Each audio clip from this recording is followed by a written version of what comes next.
Salut et bienvenue sur Anakaland, votre chaîne à l'esprit pop culture.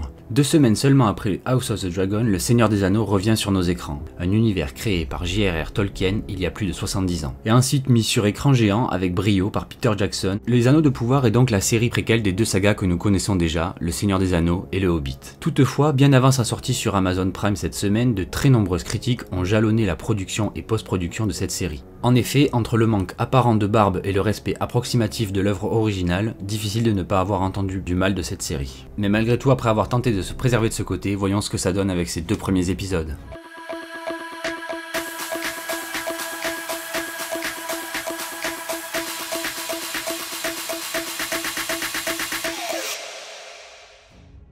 Alors tout est magnifique, même un peu trop parfois, car très contemplatif. Mais à aucun moment je n'ai ressenti la nostalgie des sagas de Peter Jackson ou tout simplement une véritable sensation de lien et de continuité. La série a elle-même ses qualités, mais ça n'a pas vraiment fait vibrer mon âme de fan. Malgré un thème original de Howard Shore, déjà compositeur sur Le Seigneur des Anneaux, encore une fois je n'ai pas ressenti cette nostalgie. Si ce n'est peut-être pour les costumes et décors qui sont tous très beaux et créent le peu de cohérence que j'y ai vu après ce premier visionnage.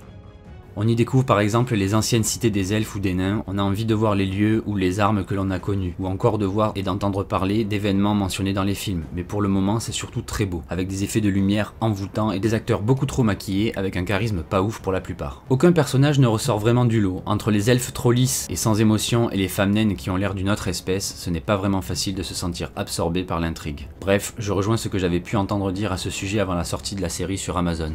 Je n'ai pas eu l'impression de regarder Le Seigneur des Anneaux. Je sais bien que les Anneaux de Pouvoir se passent plusieurs milliers d'années avant le 4e âge, mais tout de même, on nous vend ça comme faisant partie d'un tout. Je vous rappelle le titre complet de la série, Le Seigneur des Anneaux, les Anneaux de Pouvoir. Donc on est bien sur un univers commun, ayant pour origine les livres de Tolkien. Et le synopsis de base donne envie, mais là on est plutôt sur un problème de réalisation. Pas à tous les niveaux, c'est très beau comme je l'ai dit, les plans sont bien exécutés et la photographie est excellente. J'adore. Mais un souci au niveau de l'écriture, notamment concernant les personnages et leurs dialogues. En effet, on ressent vraiment la différence de scénariste entre les films et la série. J'ose à peine dire que ça a été écrit avec les pieds, mais bon. Galadriel par exemple, qui est plus ou moins le personnage principal de la série, l'intro nous raconte l'histoire des elfes à travers elle, et c'est elle qui est l'instigatrice de la quête des autres personnages. Elle chasse les vestiges du mal et Sauron, afin de venger son frère, et va finir par créer la rumeur qui va lancer la roue des événements. Sauron serait en vie.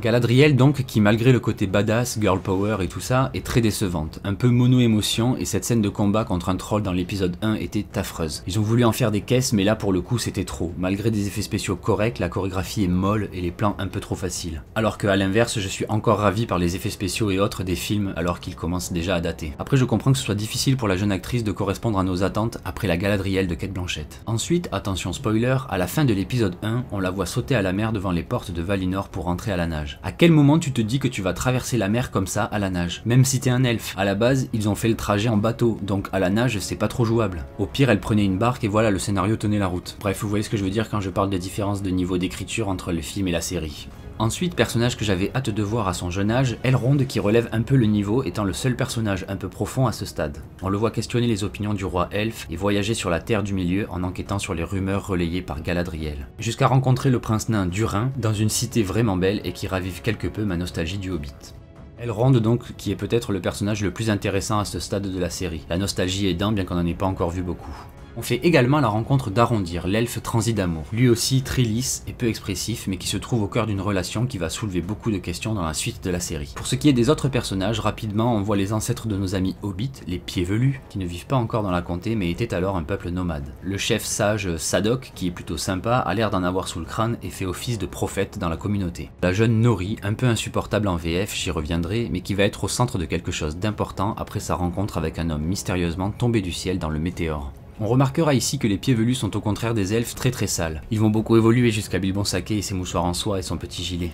Pour finir ce petit tour rapide des personnages vus dans ces 2 premiers épisodes, les hommes. Dans celui qui vient de passer des jours sur la mer mais a seulement une petite barbiche de 3 jours et surtout pas un poil sur le torse. Et encore une fois, j'entends que le personnage qui nous est présenté est antipathique au premier abord, mais c'est très froid pour ce qui est du jeu également. Je terminerai ce petit retour à chaud en parlant des doublages français. J'ai pu tester les deux, bon la VO ça va, elle est très bien, mais en VF c'est plus compliqué. Entre la Nori au pied velu qui a une voix stridente et sa copine qui a l'air d'avoir 30 ans, disons qu'ils ne se sont pas foulés sur le cast. Le pire dans tout ça, c'est qu'avant même la fin du premier épisode, j'avais envie de décrocher. Je ne me sentais vraiment pas happé par la proposition d'Amazon. On s'ennuie la plupart du temps. Peut-être que les choses vont prendre plus d'ampleur et devenir plus palpitantes dans la suite de la saison, mais pour le moment, on se fait bien chier. Ça a été dur de voir l'épisode 2 jusqu'au bout. Je sais que ce petit débrief à vif ne va pas refléter l'opinion de tout le monde, mais c'est ça aussi, il en faut pour tous les goûts. Je ne ferai donc pas de review chaque semaine, contrairement à House of the Dragon qui pour le coup a su jouer la carte de la nostalgie pour me conquérir. Au final, mon avis reste partagé, je ne sais plus trop. Je vous prépare donc une vidéo plus conséquente après la conclusion de la première saison, afin de vraiment pouvoir apprécier la série dans son ensemble, en voyant mieux la direction que veulent prendre les showrunners. Un grand merci à tous ceux qui sont restés jusqu'à la fin de cette vidéo, un peu épicée après tant d'attentes pour le retour du Seigneur des Anneaux et de la magie de Tolkien. Lâchez-moi en commentaire ce que vous avez pensé de la série si vous l'avez vue, ou si vous avez prévu de la voir, j'espère ne vous avoir pas découragé. Je pense vraiment que la suite pourrait nous surprendre. Abonnez-vous pour soutenir le lancement de la chaîne, et à très bientôt sur Anakaland.